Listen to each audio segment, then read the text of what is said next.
जय संविधान, जय मंडल, जय जोहार, नमस्कार, आदाब, सत श्री अकाल।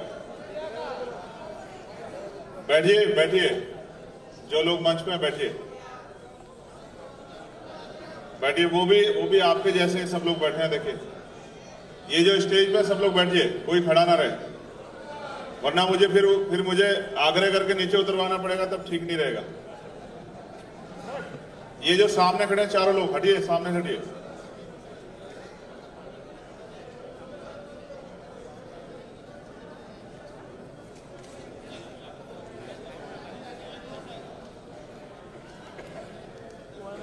नागपुर की ये ऐतिहासिक धरती,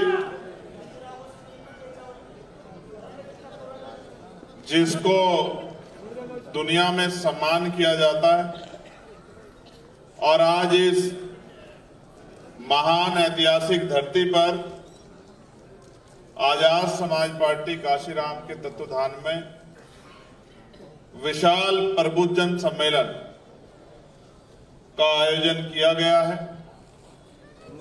और जैसा उपासक जी ने कहा, उन्होंने मुझसे कहा था कि आपको महाराष्ट्र के कार्यकर्ताओं से मिलने आना, ये उनकी डिमांड भी है और ये उनका निवेदन भी है। तो मैंने उनसे कहा कि फिर ऐसा दिन चुनना कि दोनों काम हो जाए, मैं उनका निवेदन और डिमांड पे भी खरा उतर जाऊं, और उस ऐतिहासिक दिन मैं धम्मचक्र परिवर्तन दिवस के रूप में दीक्षा भूमि को नमन भी करूं। और सम्मानित साथियों, मैं सर्वप्रथम आपको बधाई देता हूं, क्योंकि आज हम लोग 69वां धम्मचक्र परिवर्तन दिवस इस रूप में मना रहे हैं कि बाबा साहब अम्बेडकर ने अंधविश्वास, पाखंडवाद, तमाम तरह की बुराइयों से निकलने के लिए 14 अक्टूबर 1956 को हमें धम्म का मार्ग दिया था।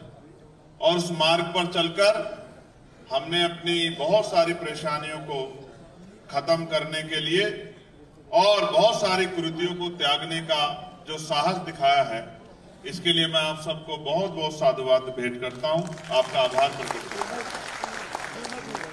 सम्मानित प्रबुद्धजनों, आज का ये कार्यक्रम महत्वपूर्ण कार्यक्रम है। इसमें मुझे खुद से ही थोड़े प्रयास करने पड़ेंगे, जिससे कि मैं अपनी बात को आसानी से आपके सामने रख पाऊं। कुछ लोग ऐसे भी हैं जो समय की कमी के कारण स्वागत नहीं कर पाए। मैं उनका स्वागत उन्हीं के यथास्थान से दिल से स्वीकार करता हूं। और एक लंबा समय आपको इंतजार करते भी हो गया, तो देरी से आने के लिए मैं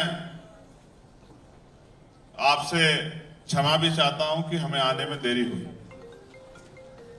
लेकिन प्रियजनों, ना देर से आने का कोई मन था और ना ही आपके स्वागत को रोकने का कोई मन था।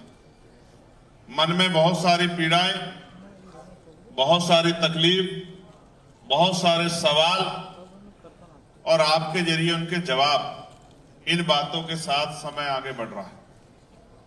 मैं बहुजन समाज में जन्मे सभी संतों, गुरुओं और महान पुरुषों को नमन करता हूं, और उनमें भी महामानव तथागत बुद्ध से लेकर जगत गुरु सतगुरु रविदास जी महाराज, गुरु नानक देव, गुरु कबीर, गुरु वाल्मीकि, संत गाडगे जी महाराज, नारायण गुरु, और यहां महाराष्ट्र की धरती पर जन्मे राष्ट्रपिता ज्योतिबा फूले को उनके चरणों में श्रद्धा के सुमन अर्पित करते हैं। आप उनको महाराष्ट्र में महात्मा कहते हैं, हम लोग उनको राष्ट्रपिता कहते हैं, क्योंकि आधुनिक भारत के निर्माण की जो नींव रखी है वो इसी महाराष्ट्र की धरती से, पुणे की धरती से रखी गई है। ना होते राष्ट्रपिता ज्योतिबा फूले, ना होती मां सावित्रीबाई फूले, ना होती मां फातिमा शेख तो कमजोर वर्ग के बच्चे ना पढ़ पाते, और ना पढ़ पाते तो शायद आज अपने हक अधिकारों को समझ ही नहीं पाते। आपको ये समझना चाहिए कि राष्ट्रपिता ज्योतिबा फूले को देखे बिना उनको पढ़कर ही बाबा साहब अंबेडकर ने उनको अपना गुरु माना। ये एक बहुत बड़ी बात, और उनके विचारों को, उनके अधूरे सपनों को पूरा करने के लिए लगातार प्रयास किया। मैं फिर दोहरा रहा हूं, बाबा साहब का जन्म 91 में हुआ और फूले साहब 90 में हमारे बीच से चले गए। तो फूले साहब को बाबा साहब ने देखा नहीं, बस उनको पढ़ा और उनके विचारों को जानकर उनको एहसास हुआ कि अगर मैं किसी को गुरु मान सकता हूं तो वो राष्ट्रपिता ज्योतिबा फूले हैं। और संकल्प किया कि उनका एक भी अधूरा काम, उनका एक भी सपना मैं अधूरा नहीं छोड़ूंगा, पूरा प्रयास करूंगा कि उनके सपनों को जीते जी पूरा कर सकूं। फिर छत्रपति साहू जी महाराज, जिन्होंने 1902 में, हम तो सिर्फ इस बात के साथ उनको जानते हैं, कहते हैं कि उन्होंने आरक्षण की व्यवस्था कर दी थी, लेकिन सच ये सिर्फ इतना ही नहीं, उन्होंने आरक्षण की व्यवस्था तो की थी, ये तो बात सच है, लेकिन सामाजिक न्याय, सामाजिक परिवर्तन, मानवता और भाईचारे का जितना बड़ा संदेश उन्होंने दिया, उसकी कोई दूसरी मिसाल दिखाई नहीं देती। आजकल तो कोई अधिकारी कर्मचारी हो जाता है तो जिनमें से निकल के आता है उनसे मुंह मोड़ लेता है, उनसे हाथ छुड़ा लेता है। उन्होंने तो उस समय कामले साहब को चाय की दुकान खुलवाकर खुद उस पर बैठकर चाय पीकर इस तरह के भाईचारे का संदेश दिया था पूरे राज्य को कि कोई छोटा नहीं है, कोई बड़ा नहीं है, कोई राजा नहीं है, कोई रंग नहीं है, कोई ऊंचा नहीं है, कोई नीचा नहीं है, सब लोग बराबर हैं। और उन्होंने इसको सामाजिक न्याय के रूप में 1902 में आरक्षण की व्यवस्था कराकर हम सब लोगों के सामने रखा। और अपने जीते जी बाबा साहब अंबेडकर को आर्थिक मदद करके कि वो अपने जो है पत्रकारिता के कार्य को आगे बढ़ा सके, अपने जीते जी छात्रावास खोल के, अपने जीते जी स्कूल खोल के उन्होंने हक वंचित समाज को मुख्य धारा में लाने का बहुत बड़ा प्रयास किया। और एक सभा में यही महाराष्ट्र में बाबा साहब अंबेडकर का हाथ उठाकर भी सामने बैठे समाज को ये बताने का काम किया था कि आपका असली नेता कौन है, आपको किसके साथ खड़ा होना चाहिए। ये एक बहुत बड़ा काम छत्रपति साहू जी महाराज करके गए। और बाबा साहब अंबेडकर के सब के बारे में तो जितना कह दिया जाए वो कम। हम एक बार को अपना अपमान बर्दाश्त कर सकते हैं, अपना उपहास बर्दाश्त कर सकते हैं, अपने परिवार का अपमान बर्दाश्त कर सकते हैं, अपने परिवार का उपवास बर्दाश्त कर सकते हैं, लेकिन बाबा साहब अंबेडकर के विषय में अगर कोई एक शब्द भी बोल जाता है, एक शब्द भी, इसका उदाहरण भी बताऊंगा मैं, हवा हवाई बात नहीं कहता हूं, इसका उदाहरण भी बताऊंगा। कोई बाबा साहब अंबेडकर के स्टैचू को छू लेता है, उनके स्टैचू को नुकसान पहुंचाता है, उनकी तस्वीर को कोई नुकसान पहुंचाता है, तो हमारे कलेजे में ऐसा लगता है कि जैसे हम पे चाकू चल गया है, जैसे हम पे गोली चल गई है। बाबा साहब तो हमारे लिए उस हमारे हृदय में, हमारे मन में, हमारे मस्तिष्क में उस तरह का स्थान ग्रहण करे हुए जो मिटाए से मिट नहीं सकता।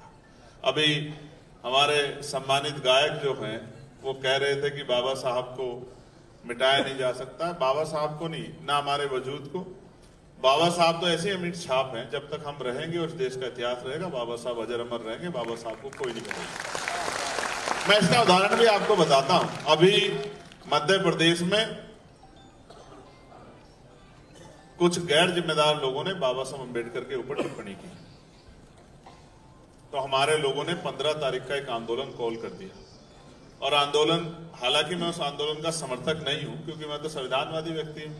उन्होंने कहा इस नालायक को हम लोग 1 लाख जूते मारने का काम करेंगे वहीं जाके ग्वालियर में, जिसने बाबा साहब अंबेडकर के ऊपर टिप्पणी करने का काम। और इस तरह का माहौल बना पूरे प्रदेश में कि सरकार को इन्वॉल्व होना पड़ा, तमाम पार्टियों को इन्वॉल्व होना पड़ा, उसके हिस्से में अपमान आया। और अंत प्रशासन ने आग्रह किया कि ये आंदोलन आप ना करो, हम आपकी शक्ति से वाकिफ हैं, इसने गलती की है, हम इसके खिलाफ FIR कर रहे हैं, कार्रवाई करेंगे और इसको छोड़ेंगे। ये बात मैं आपको इसलिए बता रहा हूं कि आपको पता होना चाहिए कि देश में क्या चल रहा है। सम्मानित प्रबुद्धजनों, मैं इस कार्यक्रम को सफल बनाने के लिए हमारी जो महाराष्ट्र की जो टीम है उसमें जिन साथियों ने योगदान किया है, मैं उनका बहुत बहुत धन्यवाद करना चाहता हूं।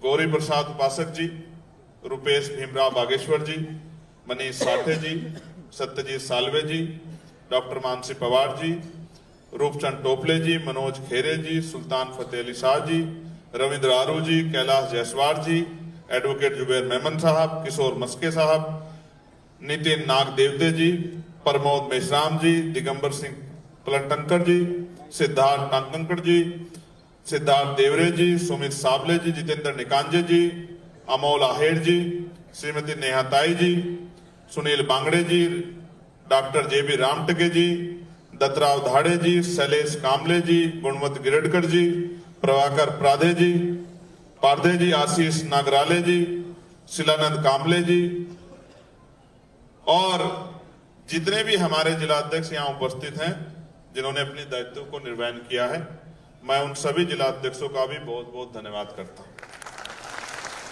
और इनसे ज्यादा धन्यवाद करता हूं मैं आपका। उसका कारण भी मैं आपको बताता हूं। जब वक्ता के सामने शानदार ऑडियंस बैठी हो तो उसका उत्साह 4 गुना बढ़ जाता है। और मुझे आदत है कि जब मैं अपनी बात को रखता हूं तो आदमी चाहे सामने 20 हो या 2000 या 2 लाख, मैं कभी अपने लहजे में बदलाव नहीं करता। ये मैंने लहजे में बदलाव करना सीखा नहीं। संख्या से मुझे फर्क नहीं पड़ता, लेकिन आपकी उपस्थिति गरिमाएं है और आप अपने अपने साधन संसाधनों से आप पहुंचे, इसके लिए मैं आपका दिल से आभारी हूं। मेरी हिम्मत बढ़ी, कम नहीं हुई, बढ़ी है, कई गुना बढ़ी। तो मैं यहाँ की टीम का पुनः धन्यवाद देता हूं। मैं बहुत सारे महापुरुष हैं जिनको आप शायद महाराष्ट्र में रहते हैं और अगर सक्रिय नहीं तो नहीं जानते होंगे। माननीय काशीराम साहब उसका एक बहुत बड़ा हिस्सा है, जिनको मैं नेता मानता हूं क्योंकि हाशिए पे पड़े समाज को जिस तरह का भाईचारा उन्होंने बनाने का काम किया और महाराष्ट्र में जन्मे महापुरुषों को उत्तर भारत में ले जाके जो पहचान दिलाने का काम उन्होंने किया है। अगर काशीराम साहब ना होते तो राष्ट्रपिता ज्योतिबा फूले को भी लोग भूल जाते। मैं आपको सच बता रहा हूं, उत्तर भारत में अगर राष्ट्रपिता ज्योतिबा फूले को कोई लेके गया है, साहू जी महाराज को कोई लेके गया है और बाबा साहब अम्बेडकर के अधूरे कार्यक्रम को जिसने पूरा करने के लिए अपना जीवन अर्पण किया, उन मान्यवर काशीराम साहब को भी मैं नमन करता हूं। मैं उनको गुरु मानता हूं क्योंकि मैंने उनसे बहुत कुछ सीखा। संत राम B.A. प्रजापति जी, मामना राम सुवर्मा जी, बाबू जगदेव प्रसाद कुशवाहा जी, जननायक कपूरी ठाकुर जी, बरमाना लोधी जी, ये तमाम महापुरुष भी पिछले महापुरुषों से पढ़ के उनको जान के उनके रास्ते पे चले। जब आप मुझे सुनेंगे तो आपको एहसास होगा कि मैं इतने सारे महापुरुषों के नाम लेता हूं कि बहुत सारे लोग तो सोचते हैं कि ये कौन साहब है, हम तो इनको जानते नहीं। तो जानना इसलिए जरूरी है कि बाबा साहब अम्बेडकर कहते थे जो समाज अपना इतिहास नहीं जानता वो कभी भविष्य का निर्माण नहीं कर सकता। अब मैं मुख्य बात पे आता हूं। मैं वास्तविकता में आपको बधाई तो दे चुका हूं धम्मचक्र परिवर्तन दिवस की, लेकिन मैं वास्तविकता में पीड़ा में और मैं आज आपसे अपनी पीड़ा का इजहार करना चाहता हूं। आप जानते हैं देश का माहौल अच्छा नहीं। एक तरफ अभी कुछ दिन पहले उत्तर प्रदेश में हरिओम वाल्मीकि को पीट के मार दिया, और पीटा भी ऐसे नहीं, जानवरों की तरह पीटा, जानवरों की तरह। जब तक वो मर नहीं गया तब तक उसको पीटते रहे। ऐसे लोगों को इंसान नहीं माना जा सकता जो किसी की जान लेने को अपनी ताकत समझते हो। और मैं उसको ताकतवर भी नहीं मानता जो किसी कमजोर पे जुल्म करता है। ताकतवर वो होता है जो अपने बराबर के व्यक्ति के साथ मुकाबला करता है। और मैं विश्वास से कह रहा हूं, हमने इस शक्ति का निर्माण इसलिए नहीं किया कि किसी कमजोर को सताना है। हमने इस शक्ति का निर्माण इसलिए किया है कि अपने महापुरुषों के अधूरे कार्यों को पूरा करना है, और जो कमजोर है उसकी लाठी बनना है, उसकी आवाज बनना है, उसको ताकत देना है, उसके साथ खड़े होना। प्यारे साथियों, एक हमारे ADG लेवल के अधिकारी ने सुसाइड कर लिया। चंडीगढ़, हरियाणा, पंजाब की जो राजधानी चंडीगढ़ में सुसाइड कर लिया। वाई पूरण कुमार जो IG लेवल के हमारे अधिकारी थे, उन्होंने खुद को गोली मार ली। उनकी पत्नी आईएएस है और बड़े दुख के साथ बता रहा हूं कि पिछले 6-7 दिन हो गए उनके परिवार ने अभी तक उनके पार्थिव शरीर का अंतिम संस्कार नहीं किया है। उनकी पत्नी ने मना कर दिया है कि जब तक जिनकी वजह से मेरे पति ने ये कदम उठाया, जब तक उन पर कार्रवाई नहीं होगी, उनको उनके पदों से नहीं हटाया जाएगा, उनको जेल नहीं भेजा जाएगा, मैं अपने पति का अंतिम संस्कार नहीं करूंगी। और वो पार्थिव शरीर मोर्चरी में सड़ रहा है न्याय के लिए। मैं आपको ये बात इसलिए बता रहा हूं, वो आईपीएस कैडर के थे, लेकिन वो एक लंबी सेवा करके आईजी लेवल के अधिकारी हो गए थे। एक आईजी लेवल का अधिकारी जिसकी पत्नी, खुद की पत्नी आईएएस हो, सर्वोच्च सेवा का हिस्सा हो, उसी प्रदेश के सीनियर कैडर की मेंबर हो, उनके साले पत्नी के भाई विधायक हो, उनकी पत्नी के भाई की बहन कमिश्नर हो, जब इस परिवार को न्याय नहीं मिल रहा है तो आम गरीब व्यक्ति की स्थिति क्या होगी? ये बहुत बड़ा प्रश्न हम सब लोगों के सामने। और सबसे बड़ा अपमान मुझे ये महसूस हुआ कि पहली बार एक बुद्धिस्ट व्यक्ति चीफ जस्टिस ऑफ इंडिया बना और उनके ऊपर जिस तरह से जूता फेंका गया, ये जूता उनके ऊपर नहीं फेंका गया, ये पूरे हक वंचित समाज के मुंह पे तमाचा मारने के लिए जूता फेंका गया।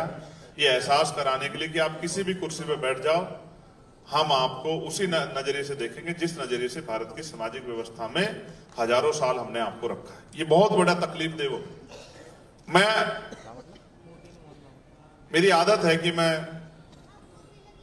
सिपाही हूं, लड़ता हूं, लेकिन मैं सोचता हूं कि आज हालत ऐसी है कि मुझे इस लेवल के अधिकारियों की, इतने बड़े बड़े पदाधिकारियों की लड़ाई लड़नी पड़ रही, जबकि ये लड़ाई मैंने शुरू की थी उन गरीबों के लिए जिनकी आवाज उठाने वाला कोई नहीं, जिनको बाबा साहब अंबेडकर ने मूक नायक का नाम दिया कि वो अपनी लड़ाई खुद नहीं लड़ सकते, उनकी लड़ाई लड़ने के लिए हमें संगठन बनाना है। लेकिन आज आप स्थिति देखो, जैसे जैसे आजादी के बाद देश को प्रोग्रेस करना चाहता, संवैधानिक मूल्य को अपनाना था, संवैधानिक मूल्य को अपनाने की बजाय इस देश में एक बड़ी शक्ति इस बात के साथ लगी है कि पुनः मनुस्मृति का माहौल बने, पुनः मनुस्मृति का राजकाज आए और भारतीय संविधान के आधार पर जो सामाजिक न्याय, सामाजिक भाईचारा और समता समानता का राज व्यवस्था चल रही है, ये राज व्यवस्था खत्म हो।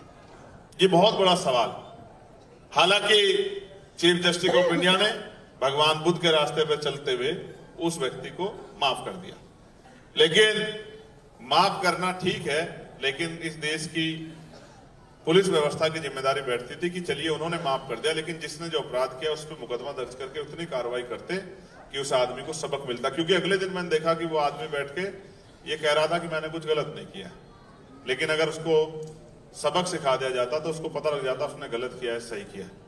प्यारे साथियों, महाराष्ट्र मैं 1 जनवरी को आता हूं, इस बार मैं अक्टूबर में आ गया।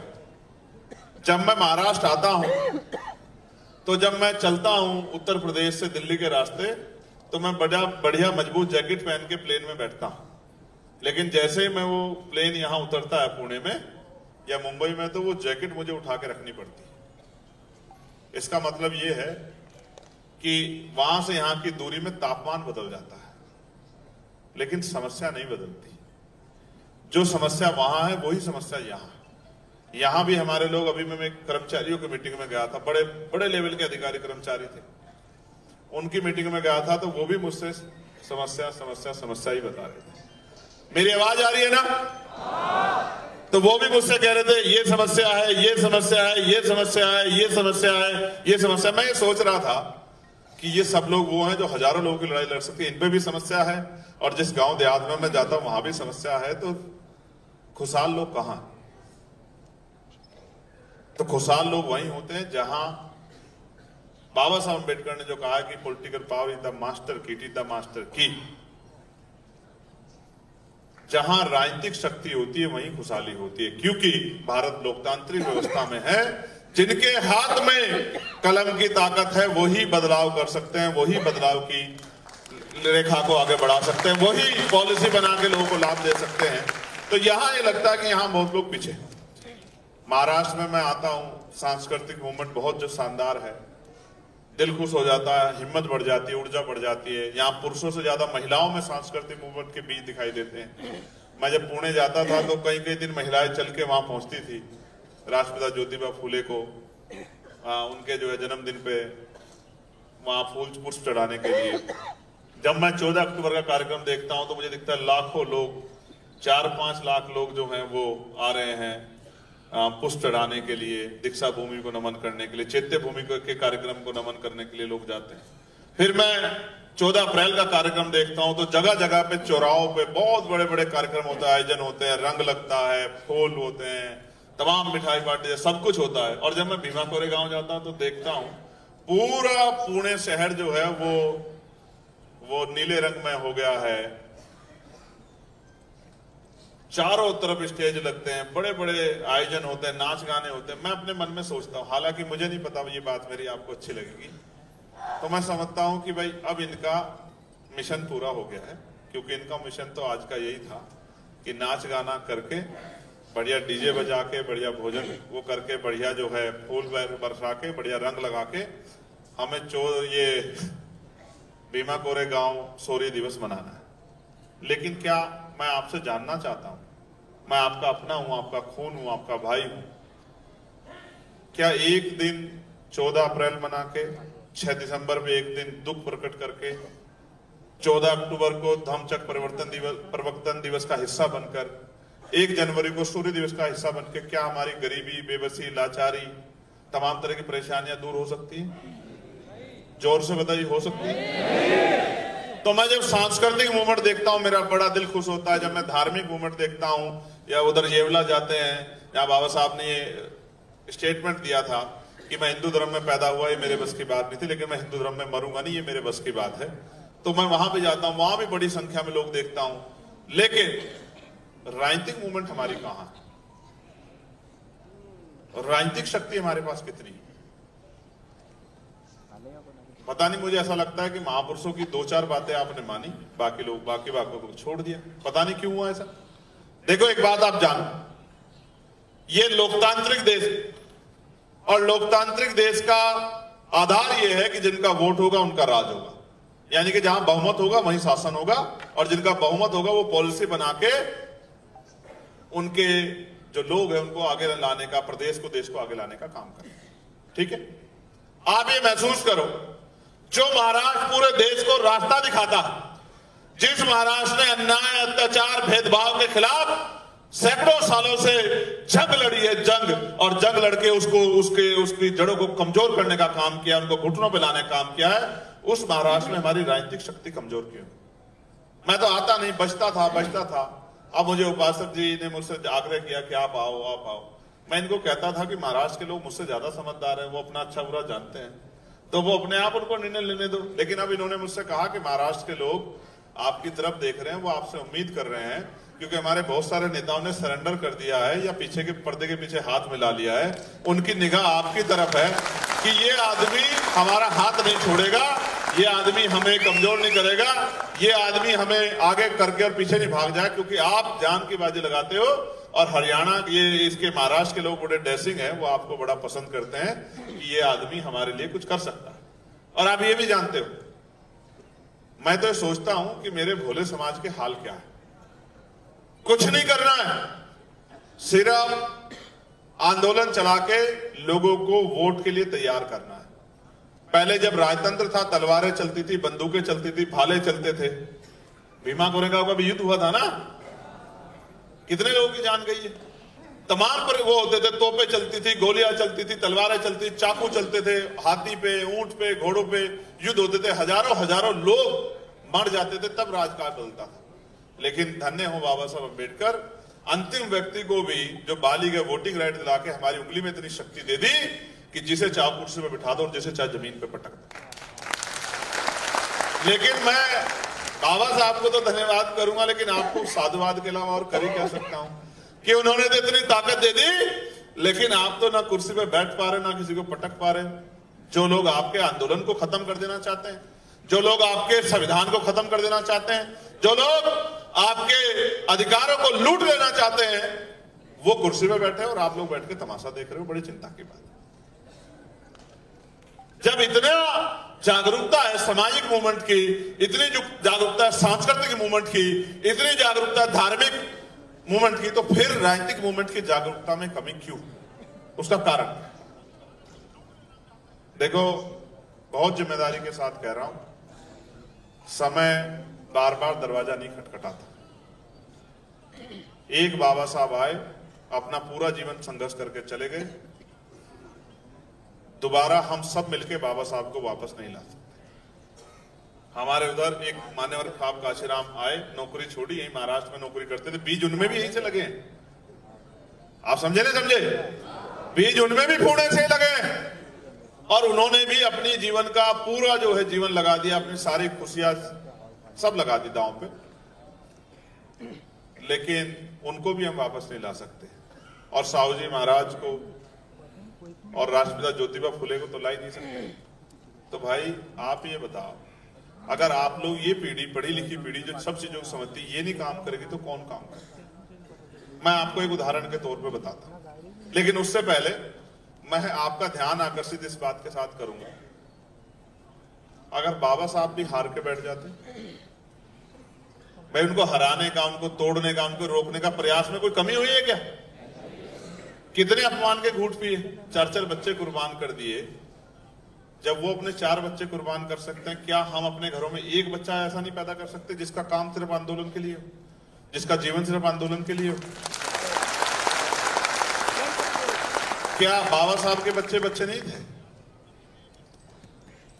जब बाबा साहब ने अपने 4 बच्चे कुर्बान करके हमें यहां लाके खड़ा कर दिया, तो क्या आज हमें इतनी शक्ति क्यों कम होगी कि हम एक बच्चे को इस मूवमेंट के लिए समर्पित नहीं कर सकते हैं?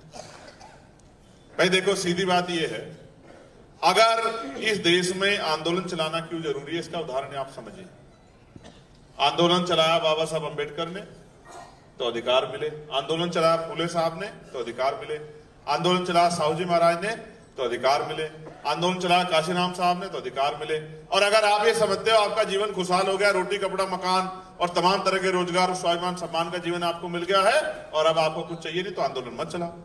और अगर आप ये समझते हैं कि आपका 10% समाज अभी पैरों पे खड़ा हो पाया है और 90% समाज अभी गड्ढे में है, तो फिर आपको पुनः आंदोलन चलाना पड़ेगा। और आप नहीं आंदोलन चलाओगे तो आप ये समझ लो, इस देश में सिर्फ आप ही नहीं है जो आंदोलन चला रहे हैं, आपके अधिकारों को कुचलने के लिए भी यहीं से एक मजबूत आंदोलन चल रहा है। जो राजनीतिक शक्ति हासिल करे बैठा, वो आंदोलन भी यहीं से चल रहा है जो आपके अधिकारों को छीनने का काम कर रहा है।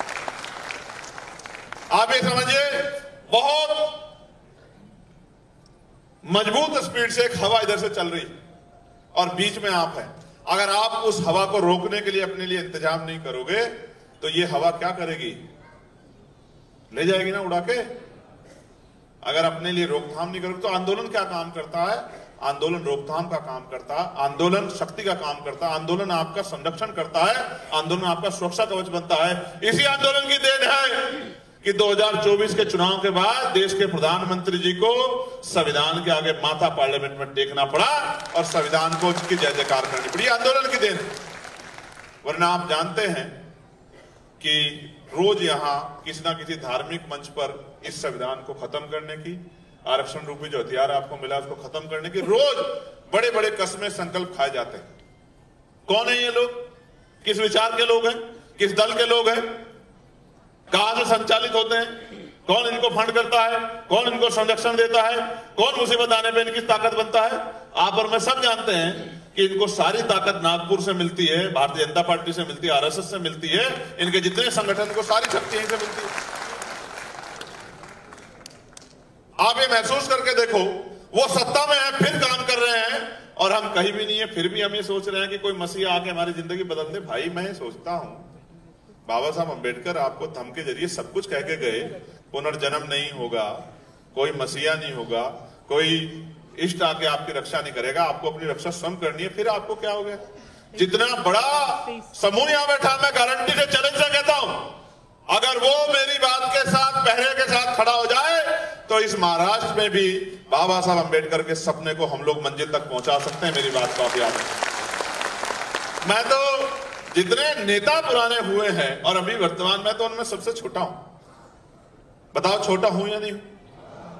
वो मुझे कुछ भी कहते रहे, किसी भी शब्दों का प्रयोग करते, मैं तो अपने मुंह से किसी को कुछ नहीं कहता। क्यों नहीं कहता? आप जानते हैं, मैं बोलना नहीं जानता क्या? ऐसा नहीं कि मैं बोलना नहीं जानता, ऐसा नहीं कि मैं जवाब नहीं दे सकता, लेकिन इसलिए नहीं देता हूं कि लोग हंसेंगे कि ये लोग आपस में लड़ रहे हैं। जिनको दुश्मन से लड़ना चाहिए ये आपस में लड़ रहे हैं, ये एक दूसरे पे छिटा कर। मैं तो इसलिए सबकी बातें सुन लेता हूं। कोई कुछ बात कह देता है, कोई कुछ बात कह देता है। दुश्मन से तो लड़ लूं, अपनों से क्या लड़ूं? उनकी कोई जरूरी हो सकती है, कुछ कोई मजबूरी हो सकती है मुझे बुरा भला कहना, लेकिन ये कटु सत्य है कि मैंने महाराष्ट्र के मेरे परिवार के लोगों, मैंने गोली खाई और एक नहीं 4 गोली मेरे ऊपर चलाई गई। अगर महापुरुषों का आशीर्वाद नहीं होता तो आज मेरी फोटो जैसे वहां लगी है ना, वो देखो, अभी मैं उसको देख रहा था तो मुझे एहसास हो रहा है कि ऐसे कहीं किसी कोने में मेरी फोटो लगी होती और आप ये कहा करते कि भाई देखो, चाहे कितने दिन जिया लेकिन था हमारा भाई बहादुर। अगर 10-20 साल और जी जाता तो पता नहीं क्या कर देता। समझते हो? ये आप कहा करते, क्योंकि ये जीवन, बुद्ध ने कहा कि मृत्यु अटल सत्य किसी के हाथ में नहीं है। ये जीवन आपके मेरे हाथ में नहीं। मृत्यु जब आएगी उसको स्वीकार करना पड़ेगा, उस पर रोने चिल्लाने से काम नहीं चल सकता। और मैं आपको वचन दे के कहता हूं, मृत्यु का रूप कोई भी हो और कहीं भी हो, जब मृत्यु आएगी तो निराशा और दुख आपके भाई के चेहरे पे नहीं होगा। मैं इस बात का आपको विश्वास। लेकिन लड़ाई मृत्यु से नहीं है, लड़ाई है आपसे कि आप क्यों नहीं सोच रहे हैं कि इतना छोटा सा काम हम लोग कर सकते हैं। करना क्या है? लूटे पिटे, गिरे पड़े, सताए गए, गिराए गए, शोषित पीड़ित वर्ग में भाईचारा पैदा करना है। इतना तो हम बोलना पढ़े, इतना पढ़ के इतना बोलना समझाना जान ही गए हैं कि एक आदमी को हर एक दिन बैठ के 15-20 मिनट में सच्चाई के, झूठ पे नहीं, सच्चाई के रास्ते पे ला सकता है, सच्ची बात समझा सकता है। समझा सकता है, समझा सकता है? बताओ, समझा सकता है, समझा सकता है? एक आदमी को रोज तैयार करे और उससे कहे कि एक आदमी को तैयार करो, मैं लिख के देता हूं अगले 1 साल में घर घर में महाराष्ट्र में मूवमेंट होगी, आप मुझसे लिखवा लो।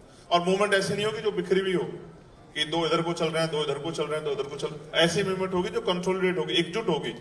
और जब तक हमारी मूवमेंट एकजुट नहीं होगी तब तक शक्ति का निर्माण नहीं हो सकता। आप जिस भी तरह का परिवर्तन चाहते हैं, सामाजिक आधार पे, धार्मिक आधार पे, क्षेत्रीय आधार पे, रोजगार के आधार पे, जिस भी तरह की पॉलिसी चाहते हैं वो शक्ति से बनेगी। और लोकतांत्रिक व्यवस्था में शक्ति सत्ता में है, जब तक आप सत्ता में नहीं होंगे कोई परिवर्तन नहीं हो सकता।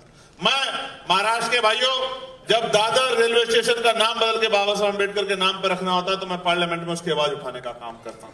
जब दीक्षा भूमि पर अवैध पार्किंग बना के आप लोग यहां आंदोलन करते हो तो आपकी मांग को पार्लियामेंट में उठाने का काम करता हूं। जब भी महाराष्ट्र के लोगों ने मुझे आवाज दी, चाहे परभनी का मामला हो, सोमनाथ, याद है नहीं याद है आपको?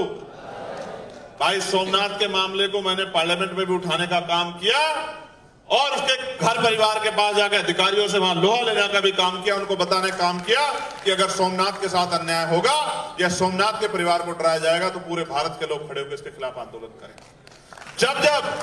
जहां मेरी आवश्यकता आपको पड़ी, चाहे बोध गया मुक्ति आंदोलन चल रहा हो, 70 साल का इतिहास है पार्लियामेंट में, किसी व्यक्ति ने जो अपने आप को बहुत बड़ा अम्बेडकरवादी कहता हो या पुराने नेता, किसी की हिम्मत नहीं हुई कि वो बोध गया मुक्ति आंदोलन की बात पार्लियामेंट से कर सके और सरकार से जवाब मांग सके कि बोध गया में जो हमारा पावन तीर्थ स्थल है उसको बौद्धिस्टों को सौंपना चाहिए। इसकी डिमांड भी अगर पार्लियामेंट में किसी ने उठाई तो आपके भाई चंद्रशेखर आजाद ने उठाई, डंके की चोट पे उठाई। एक ही तो जीवन है, मैं सोचता एक ही जीवन है, चाहे डर के जी लो चाहे लड़के जी लो, चाहे घुटने टेक के समझौता कर लो, चाहे सामने से आंख मिला के लड़ लो। और मेरा नाम चंद्रशेखर है, इतिहास भारत का कहता है कि चंद्रशेखर आजाद ने कभी घुटने नहीं टेके। मैं आपका भाई चंद्रशेखर आजाद आज आपसे यहां अपील करने के लिए आया। मैं किसी को बुरा नहीं कह रहा हूं, सब अच्छे हैं, सब मुझसे बड़े हैं, सब समझदार हैं, सबका राजनीतिक अनुभव ज्यादा है, लेकिन मैं आपको बहुत जिम्मेदार से कह रहा हूं, एक मौका आप चंद्रशेखर आजाद को दो। अगर एक मौका आपने चंद्रशेखर आजाद को दिया तो मैं आपको लिख के देता हूं कि वो एक एक आदमी, एक एक चंद्रशेखर आजाद हर गांव तक हम लोग तैयार करने का काम करेंगे, जिसके लिए महापुरुषों का आंदोलन पहले होगा और अपना निजी जीवन बाद में होगा। वो अपने महापुरुषों के आंदोलन के लिए अपने खून का कतरा कतरा कुर्बान कर देगा, लेकिन आपसे धोखा नहीं करेगा। मैं आपको इस बात का विश्वास है। आप महसूस करो मेरे प्रियजनों, महसूस करो। बाबा साहब ने कहा गुलाम को गुलामी का एहसास करा दो, अपनी बेड़ी स्वयं काट लेगा। गुलाम सब कुछ अपनी आंखों के सामने देख रहा है, किस तरह सरकारी नौकरी जा रही है, किस तरह महंगाई बढ़ रही है, किस तरह निजीकरण हो रहा है, किस तरह जो है संविधान में प्रदत्त अधिकारों को, धार्मिक आस्था के अधिकारों को कुचला जा रहा है। आज तो अगर कोई जो बाबा साहब ने प्रतिज्ञा ली थी वो ले लेता है, उस पर मुकदमा हो जाता है। हो जाता नहीं हो जाता है? हुआ ही नहीं हुआ, देश की राजधानी में हुआ ही नहीं हुआ। तो आप महसूस करके देखो कि क्या स्थिति बन गई है। मुस्लिम समाज के लोग हमारे बैठे हैं। जब एनआरसी का मामला आया तो चंद्रशेखर आजाद खड़ा था। सब नेता जिनको आपने वोट देके, जिनको जो खुद को सेकुलर कहते हैं, वो सब घर में सर्दी का समय था, पड़ के सो रहे थे और वहां जमा मस्जिद की सीढ़ियों पर खड़े होकर चंद्रशेखर आजाद लड़ रहा था, जेल काट रहा था चंद्रशेखर आजाद। जब एनआरसी का मामला हुआ, जब यहां कोल्हापुर में मस्जिद तोड़ी गई, आजाद समाज पार्टी भीम आर्मी के लोग थे जो वहीं कोल्हापुर जाके जिन लोगों को इतना बड़ा नुकसान हुआ उनकी आवाज उठाने का काम कर रहे थे, उनके साथ खड़े होते कह रहे थे कि अपने आप को अकेला मत समझना, हम संविधानवादी लोग हैं, हम नहीं कमजोरों के साथ खड़ा हुआ तो कौन खड़ा होगा। कोई ऐसा मामला नहीं है देश भर में, चाहे कहीं मॉब लिंचिंग हो, चाहे बरेली का मामला हो, चाहे रामपुर का मामला हो, चाहे संभल का मामला हो, कोई एक ऐसा मामला नहीं है जिसमें मुस्लिम भाइयों के तरफ, सिख भाइयों के साथ, क्रिश्चियन भाइयों के साथ, बुद्धिस्ट भाइयों के साथ अन्याय हुआ और हम लोगों ने उनकी आवाज बनने का काम ना किया। कोई ऐसा मामला नहीं। सब लोगों की आवाज, किसान भाइयों की आवाज, कर्मचारियों की आवाज, हर मामले में हम लोग खड़े हो गए। आपके यहाँ कितने कर्मचारी होंगे बहुत सारे बैंकों से जुड़े हुए? मैं आपको चैलेंज करके कह रहा हूं, एक बार उनसे पूछ के देखना, जो लोग विभिन्न एसोसिएशन में जुड़े हुए हैं, बहुत सारे बैंकों में जुड़े हैं, हम पार्लियामेंट्री कमेटी में, वेलफेयर में, SC/ST वेलफेयर में हम जाते हैं मीटिंग में। आप उन कर्मचारियों से पूछ के देखना कि जब चंद्रशेखर आके अपनी बात रखता है तो उनके सीने चौड़े होते नहीं होते। आप पूछ के देखना, वो आपको बताएंगे। ना बताए तो जो आप कहोगे वो सजा हम लोग को कबूल कर लेंगे। अगर कोई और आया हो मीटिंगों में, वो बता सकता है कि जिस समय चंद्रशेखर का नंबर आता है तो बड़े से बड़े अधिकारी बगले झांकने लगते हैं, कोई इधर की तरफ को भागता है, कोई इधर की तरफ को भागता है, जो गर्दन नीचे करता है, और कोई sir sir sir sir sorry sir पे उतर आता है। क्योंकि पढ़ा लिखा व्यक्ति जब सवाल पूछता है तो फिर सवाल का जवाब देना आसान नहीं होता, फिर आप गुमराह नहीं कर सकते। कोई ऐसा नहीं है, सब जानते हैं। कितने बैंकों का मामला हो, कितनी यूनिवर्सिटियों का मामला हो, और मैं गया हूं पार्लियामेंट्री कमेटी के टूर में, मैं ऑथेंटिक बात कह रहा हूं। मैं गया हूं झारखंड में, झारखंड की मीटिंग में गया हूं, मैं तेलंगाना की मीटिंग में गया हूं, मैं केरला की मीटिंग में गया हूं, मैं हिमाचल की मीटिंग में गया हूं, हरियाणा की में गया हूं, चंडीगढ़ की मीटिंग में गया हूं। आप पूछ के देखना, आपका कोई अधिकारी, रिश्तेदार, दोस्त हो, आप पूछ के देखना। मैं अभी रायपुर गया था, पूछ के देखना कि जब चंद्रशेखर अपनी बात रखता है तो फिर गलत करने वालों के चेहरों पे पसीने कैसे आते हैं, पूछ के देखना। मैं लोकसभा का जब तक मेंबर रहूंगा, आपकी आवाज को पार्लियामेंट में कोई दबा नहीं सकता। मेरी बात को मैं इसलिए आपसे कह रहा हूं, आपने एक चंद्रशेखर तैयार किया, इधर को या इधर को, किधर आगे बढ़ना बताओ। इधर आप कहोगे उधर ही बढ़ जाएंगे हमारे भाई, आप कहोगे इधर को बढ़ना, इधर बढ़ेंगे, आप कहोगे इधर को तो इधर को, आप कहोगे इधर को इधर को। मैं सच कह रहा हूं, बहुत जिम्मेदार से कह रहा हूं, मेरी बात पे गौर करना। आपने एक चंद्रशेखर तैयार किया तो पार्लियामेंट में आपके हर विषय को उठाने का काम करते हैं। पार्लियामेंट में हर एक विषय को आपकी लड़ाई को, स्कॉलरशिप के मामले को उत्तराखंड के आप पूछ के देख लेना, स्कॉलरशिप जारी नहीं करी थी सरकार, हलक में हाथ देकर स्कॉलरशिप बच्चों की जारी करवाने का काम किया, पता करवा के देख लेना। कोई ऐसा मामला नहीं है जिसके लिए हम लोग आवाज नहीं उठाते। लेकिन आप सोचो, अगर इस देश में मेरे रहते 10-20 चंद्रशेखर आपने तैयार कर दिए तो क्या होगा, क्या होगा। लेकिन वो चंद्रशेखर को खुद मरने मिटने के लिए तैयार होना पड़ेगा। अगर चंद्रशेखर वो अपने बारे में सोचेगा तो फिर काम नहीं चलेगा। समझे नहीं समझे?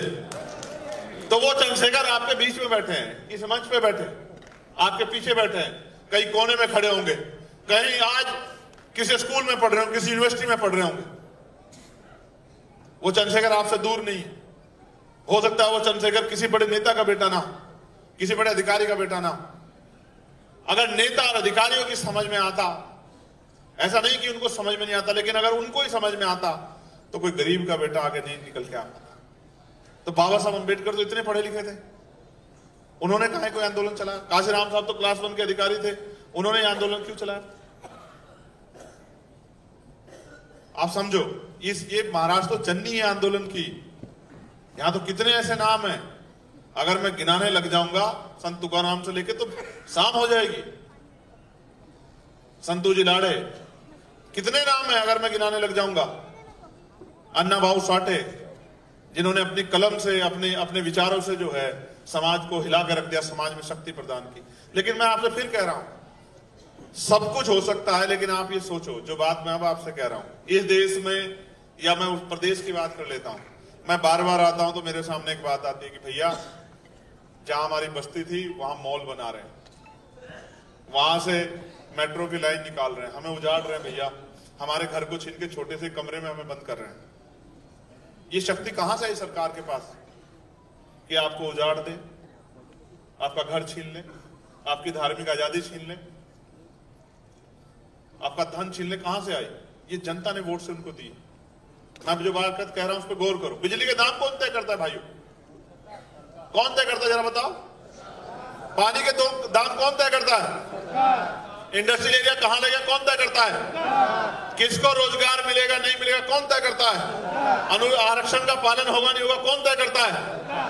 कहां स्कूल खुलेंगे, कहां कॉलेज खुलेंगे, कहां यूनिवर्सिटी बनेगी कौन तय करता है? कहां मेडिकल कॉलेज खुलेंगे, उनमें कितनी सीटें कौन तय करता है? कहां उद्योग धंधे लगेंगे, किनको रोजगार मिलेगा, बिजली के दाम, पानी के दाम, किसानों की फसलों के दाम, महिलाओं को रोजगार मिलेगा नहीं मिलेगा, कानून व्यवस्था अच्छी होगी, कौन तय करता है? सरकार। हम क्या है?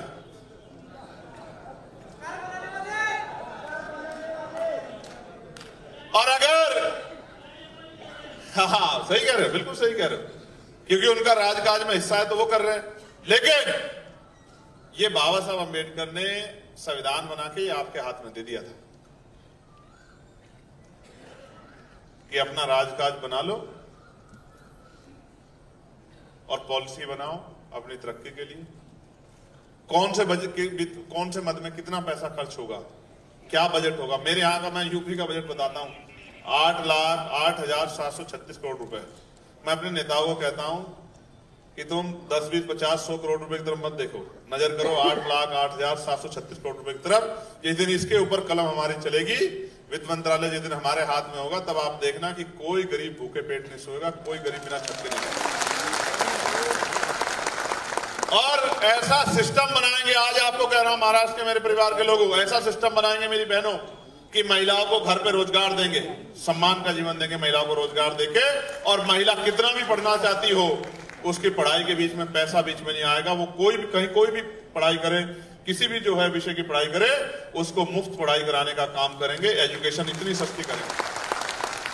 और सबसे बड़ा काम ये करेंगे कि बदलाव कैसे होता है, जब उससे नेताओं का, इस देश में नेताओं की बड़ी इज्जत है, अधिकारियों की बड़ी इज्जत है। जब अधिकारियों का, पॉलिसी बनाने वालों का और पॉलिसी लागू कराने वालों का हित जुड़ जाता है ना, उस जगह को देखना।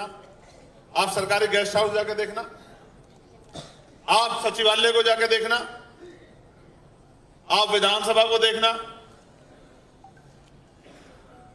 जब उनके हित कहीं जुड़ जाते हैं तो वहां आप देखना वहां का माहौल क्या होता है। इसलिए आपको कह रहा हूं कि एजुकेशन पॉलिसी शानदार बनेगी कि जहां जिस स्कूल में, सरकारी स्कूल में किसान का बच्चा, मजदूर का बच्चा पढ़ेगा, उसी सरकारी स्कूल में डीएम का, एसएसपी का, सांसद का, विधायक का, मंत्री का बच्चा पढ़ेगा। आप देखना ऐसी शानदार एजुकेशन होगी। मैं नहीं कहता कि 2,000 रुपए देंगे, 4,000। मैं एक ही बात कहता हूं, वर्ल्ड लेवल की एजुकेशन पॉलिसी बनाएंगे कि 2,000 रुपए मिला ना मिले, लेकिन पढ़ लिख के आपका बच्चा 50,000 रुपए कमा के आपके आंखों के आंसू पूछने का काम करेगा, आपको मुख्य धारा में लाने का काम करेगा। ऐसे हेल्थ पॉलिसी बनाएंगे। मेरे पिता ने मेरे हाथों में दम तोड़ा था, मेरे आज भी याद है। 11 जनवरी 2013 को मेरी जेब में पैसे नहीं थे, कोई नेता मेरा जानने वाला नहीं था, मैं अपने पिता को नहीं बचा पाया। मैंने उस दिन प्रण लिया था, उस दिन संकल्प कर लिया था कि इतनी ताकत बनानी है कि किसी के पिता की, किसी के भाई की, किसी की बहन, किसी पत्नी के बच्चों की जान पैसे कमी के कारण ना जाए। ऐसी हेल्थ पॉलिसी बनानी। इसलिए हेल्थ पॉलिसी तभी मजबूत होगी जब उसी हॉस्पिटल में डीएम का, एसएसपी का इलाज होगा, उसी हॉस्पिटल जहां मंत्री, विधायक, सांसद का और मुख्यमंत्री का इलाज होगा, जहां किसान और गरीबों के बच्चों का इलाज होता है। आप देखना क्या शानदार पॉलिसी बनेगी, आप देखना। क्योंकि जब मंत्री जी का इलाज वहां होगा, जिलाधिकारी का इलाज वहां होगा, एसएसपी का इलाज वहां होगा, तो फिर वहां डॉक्टर भी होगा, दवाई भी वहीं से मिलेगी, टेस्ट भी सारे वहीं होंगे, सुविधाएं भी होंगी, साफ सफाई भी होगी और किसी तरह की परेशानी का सामना नहीं करना पड़ेगा। आज कानून व्यवस्था क्या है? आज कानून व्यवस्था ये है कि आप कितना बड़ा अपराध कर दो, आप खुलेआम घूमोगे और गरीब आदमी निर्दोष होते जेल चला जाएगा, क्योंकि सत्ता में जो लोग बैठे हैं वो जिसको चाहे फंसा दे।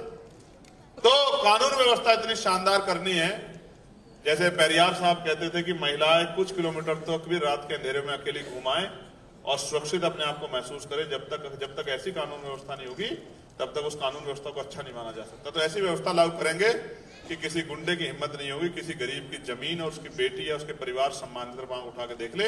ये लागू करेंगे, ये संकल्प हमने अपने दिल में किया। और सपने देखना सीखो। सपने नहीं देखोगे तो पूरे कैसे करोगे? मैं नौजवानों से कहूंगा, जो पढ़ रहे हैं वो शानदार पढ़ाई करें, और इसलिए पढ़ाई ना करें कि नौकरी करनी है, इसलिए पढ़ाई करें कि ज्ञान हासिल करना है, और नौकरी भी करनी है तो क्लास 1 की करनी है। सपने के साथ पढ़ाई करें, और जिस दिन आप इस सपने के साथ पढ़ाई करोगे तो छोटे छोटे सपने आपके अपने आप पूरे हो जाएंगे। सपना देखो, उनको पूरा करने के लिए मेहनत करो। इसलिए मैं जो नौजवान राजनीति में आ गए हैं, जो काम कर रहे हैं, उनसे कहूंगा अपने अंदर क्षमता पैदा करो, ज्ञान हासिल करो, किताबें पढ़ो, महापुरुषों को पढ़ो, रोज अखबार पढ़ो, जानकारी रखो कि इकोनॉमिक्स में हम लोग कहां। आपको पता होना चाहिए कि पर कैपिटल इनकम क्या है, आपको जानकारी होनी चाहिए। आपको जानकारी होनी चाहिए कि आपके क्षेत्रों में कहां उद्योग धंधे लगने का प्लान बन रहा है। आपको जानकारी होनी चाहिए कि किस क्षेत्र में कितना पैसा बजट सैंक्शन हुआ, किस काम के लिए, और वो कितना लगा है। आपको जानकारी हासिल करनी पड़ेगी। आपको जब जानकारी होगी तभी आप सवाल पूछ पाओगे ना। जानकारी नहीं होगी तो कुछ नहीं कर पाओगे। मैं आपसे फिर कहूंगा, जो निजी हित के लिए जुड़ेगा वो टिकेगा नहीं, और जो समाज के हित के लिए जुड़ेगा वो रुकेगा नहीं। बिल्कुल सब सीधी बात है।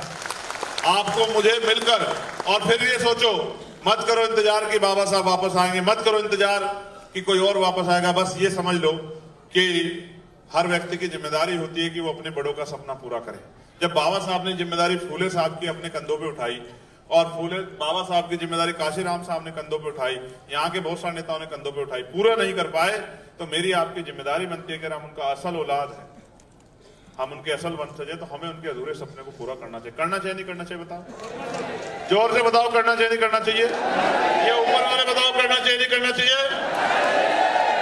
तो भाई करने के लिए फिर वो क्षमता पैदा करनी पड़ेगी, तब जाके बात आगे बढ़ेगी। आप जानते हो, पार्लियामेंट हो या सड़क, मैं लगातार संवैधानिक व्यवस्था में रहकर लड़ाई को लड़ता हूं। यहां के कई एमएलए हैं, मुझे नाम लिख के दिया, इतने छोटे हैं, मैं इनका नाम भी लेना अपनी जबान से पसंद नहीं करता। ये जिनका एक एनसीपी के हैं, 2 बीजेपी के हैं, ये इतने छोटे हैं मेरे कद के आगे। ये मैं वो हूं जिन पे भारतीय जनता पार्टी के बराबर के टिकट है। समझ रहे हो? उनका तो अलायंस भी हो, कहीं मेरे पे बिना अलायंस के उनके बराबर से ज्यादा टिकट है, और ये वो है जिनका खुद का टिकट भी सुरक्षित नहीं है। इन पर मैं क्या बयान दूं? ये तो बयान भी इसलिए देते हैं कि ये इस तरह का माहौल बना के रखें कि अगली बार इनका टिकट विकट हो जाए और इनके विधायक बन जाए, और किस दिन मेरी खोपड़ी घूमी और इधर हमारा अंदर काम होगा, इनको मैं पार्षद नहीं बनने दूंगा। कहां चक्कर में पड़ते हो आप? ये इसीलिए बयान देते हैं, इनका और कुछ नहीं है। मैं सच बता रहा हूं आपको, ये इसलिए बयान देते हैं इस तरह के सांप्रदायिक माहौल बनाने के कि इनको थोड़ा सा लोकप्रियता मिल जाए, और मेरे जैसा कोई आदमी इनका मिल जाए तो इनका नाम ले तो पूरे देश में इनका नाम हो जाए। इन बकरियों का नाम लेके मैं काहे को अपने आप को आप समझो मैं आपको क्या समझा रहा हूं ये आपको आपके रास्ते से भटकाने के लिए तमाम तरह के प्रयास करेंगे और ये चाहेंगे कि आप इसी तरह के प्रयासों में फंस रहे हो, लेकिन ये कभी आपको नहीं बताएंगे कि इस देश में वही लोग पॉलिसी बना सकते हैं जो लोकतांत्रिक व्यवस्था में सत्ता पे काबिज है। अगर आप एक वोट से भी हार गए तो बाहर बैठोगे और बाहर बैठ के आप पॉलिसी नहीं बनाते, आप तो घुस भी नहीं सकते विधानसभाओं में, लोकसभाओं में। तो इसलिए मैं आपको कह रहा हूं, आपको आज नहीं तो कल शक्ति बनानी पड़ेगी और शक्ति बना के ही आप एक से एक शानदार पॉलिसी बना के, जैसे एक पॉलिसी बन जाए कि 0 फीस पे एडमिशन होगा, गरीब परिवारों के बच्चों का 0 फीस पे एडमिशन होगा, कमजोर वर्गों के बच्चों का 0 फीस पे एडमिशन होगा। और मैं आपको लिख के देता हूं, जिनके अंदर आगे बढ़ने की आग होगी वो दिन रात एक करके लगा देंगे और इतनी बड़ी बड़ी कुर्सियों पर जाओगे कि ये जो लोग बयान देते हैं ना, ये उनको देखने के लिए भी ऐसे सिर आंखें ऊंची किया करेंगे। धन्यवाद दो बाबा साहब अम्बेडकर का कि उन्होंने हमें सब कुछ दिया है और संविधान में ऐसा ब्लूप्रिंट बना के गए हैं। एक साथी जो ये सीटी बजा रहा है, कहां है ये मामू, कौन है, जरा इसको खड़ा करना।